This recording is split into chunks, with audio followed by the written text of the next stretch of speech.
Yo, what's up? Welcome back to another episode of The Sauce, and it is national championship time. Washington versus Michigan. Let's go. Welcome to The Sauce. The Sauce. Sauce. Hey, get the sauce. All right, so you already know what the matchup is. Washington versus Michigan. Michigan is laying 4.5 points here. Total sitting at 56.5. No question that Washington is the public side here, which isn't really new. Washington's been the public side in each of their last two games. Hasn't mattered. They've still won and covered, obviously. This line is still sitting at 4.5, and it has been all week, but as I'm recording this, I'm seeing 5s and 5.5 starting to pop up. So this line is moving towards Michigan despite the public being on Washington. So real quick, the way I see it is we're looking at two teams with similar resumes and a similar path of getting here. Obviously, both teams are 14-0. Both teams have weaker schedules that have been questioned, and both teams showed up in a big way when it mattered. Kind of tough to get a read on what we saw in the Michigan-Alabama game last week because I feel like both of those teams just played such a bad game offensively. Makes it tough to take away any angles from it. JJ McCarthy actually finished the game with a decent stat line, but if you watched it, you know that he wasn't overly great in that game. In fact, in the second half, Alabama just completely clamped that offense. Michigan had 44 total yards of offense in the first 4 drives of the second half. It was punt, punt, punt, and then Milroe gave them that fumble, and they missed a field goal. So Michigan wasn't doing anything offensively until that very last drive. Blake Corum, obviously the hero with 2 touchdowns. Not overly explosive numbers. For the most part, Alabama was able to keep him in check. 19 carries, 83 yards on the ground, just 4.4 yards per carry. But what do Blake Corum and JJ McCarthy have in common? They both showed up on the last drive of the game when Michigan really needed it, which is huge, which gives me confidence that Michigan can definitely win this game. But showing up on the last drive for the win, yeah, it translates into W's, but it doesn't really translate into covering a 4.5 point spread. Now, you might be thinking, well, Kyle, Michigan's offense was struggling a bit last week because that was Alabama's defense. Against Washington's defense, they'll have no problems. And yeah, there's definitely truth to that. Washington's defense is the worst of the 4 college football playoff teams, but there's a couple things to take note of here. First of all, Washington's defense is not that bad. They're 32nd overall, according to Beta Rank, 33rd in effective rush, 41st in effective pass. There's this consensus that Washington has this terrible defense. That's just not true. They're decent. They're just not elite. You got to keep in mind, the way Washington plays, it's not exactly the easiest spot for a defense to be in. I mean, they score and give the ball back to the other team's offense so fast. Washington's defense was on the field for an average of 72.9 plays per game. It's 111th in the FBS. Michigan was just 59.4. They were first. So we're talking 13.5 extra plays a game. Obviously, if you're looking at stats like points per game allowed and total yards per game allowed, the defense that's on the field for 13.5 extra plays a game is going to have worse looking numbers. Also, Washington's schedule may not have been crazy strong, but they saw some tough offenses in there. I mean, Oregon twice, USC, Texas. These are some explosive offenses. Michigan's defense has seen basically just Ohio State and Alabama. Neither are even ranked in the top 10 offensively this year, and Alabama's offensive line just played the worst game in recent Alabama history last week. I'm not trying to discredit Michigan's defense. I'm just saying, really look at this schedule. Really look at Michigan's schedule this year. Where are the passing attacks? I mean, you think this defense can stop Michael Penix and those NFL wide receivers? Show me. Where are the passing attacks? Show me a decent passing attack on this schedule. I mean, it's not just there. It's basically just Ohio State and Alabama. And this year's Buckeyes offense, I mean, that's the worst Ohio State offense we've seen in a decade. I mean, maybe more. And by the way, Kyle McCord still went on the road to Ann Arbor and had himself a good game.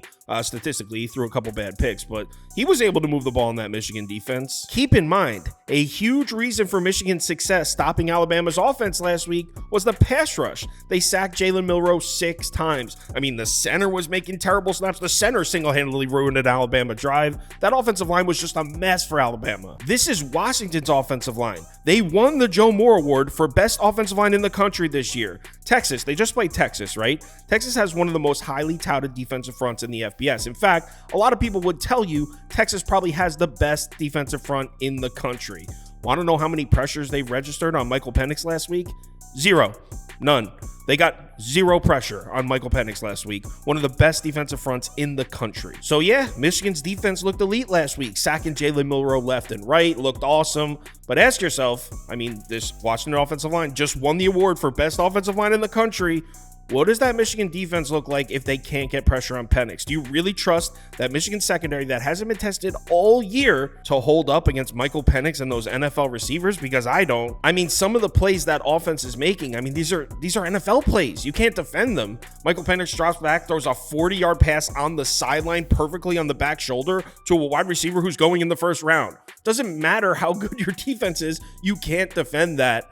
No other team in college football is doing that. Now, on the other side of the ball, no question, Michigan is going to rip off chunks on the ground here. I mean, look at Washington's last 2 games. Texas, 6.4 yards per carry. Oregon, 6.2 yards per carry. 2 biggest games of the year for Washington. They couldn't stop the run in either one, but what happened? Washington won both those games, and you know what? They were the noticeably better team in both those games. The board's got this defense rolling with the bend, don't break philosophy. Michigan's going to run the ball. They're going to have success doing it, but those drives better end in 6s, not 3s, because I don't see anybody at this level stopping Michael Penix and those wide receivers. I can't see it happening. And if you're worried about the line, because no question, you look at this line, you're like, oh, without a doubt, Michigan minus 4.5 is the sharp side. They're begging you to take Washington. No doubt. That's what I thought too when I first looked at it, but look at the last 2 Washington games, man. Oregon was 9.5-point favorites. Washington outplayed them, beat them. Texas was 4-point favorites. Washington outplayed them and beat them, although that one was a lot closer. Now here we are again. Odds makers seem to be making the same mistake, mispricing, undervaluing this Washington team. 4.5 points. I mean, if you want to make a case for Michigan to win the game, I hear you. I think that makes a lot of sense. They're going to establish the run, control the clock. JJ McCarthy just showed us he can get down the field and score when he needs to, but there's no way you can convince me that the value is on Michigan laying 4.5 points. Just no way. So I'm on Washington plus 4.5. I already bet it. I bet the money line as well. I'll probably bet it some more. Let's go Huskies. Thank you guys for this season, man. I had a ton of fun making these videos. The end of the year didn't go our way betting wise, but as a whole, it was a really fun year. Can never thank you guys enough for the support. And one last farewell. I took a public consensus. Let's see what everyone thinks here. Washington, alt spread, minus 4.5. I don't need your points. JJ McCarthy's going to blow this game. Washington wins outright by 7. Huskies money line. Only a public fee would choose Michigan. Go Notre Dame? Notre Dame's not in it.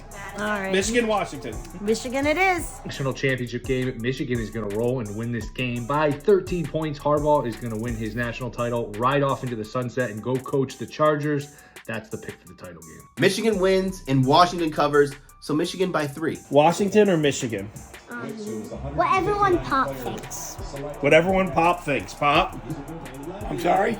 Washington or Michigan? Go Blue!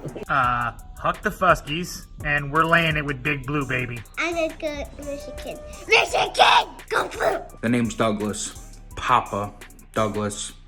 Michigan by 12. Death by run. Do me a favor, don't overthink it. It's Michigan by 1 million, but I'll take the minus 4.5. Listen, everyone. Michigan! All right, guys, it's the lock of the year right here. Michigan minus 4. They win 31-20. Put your house on. Washington's taking this. Easy money. Michigan by 7, baby. Huskies by 4. Eagle. Michigan! Yo, Washington is winning this. Michigan. Listen, everybody. Go Blue's gonna win. Go Blue! Whatever number you can get Michigan at, take Michigan. I think they win at least by a touchdown. National championship, you know I got to go with Michael Penix in Washington. Go Huskies. Defense is too much. I love the under, but Michigan minus 5.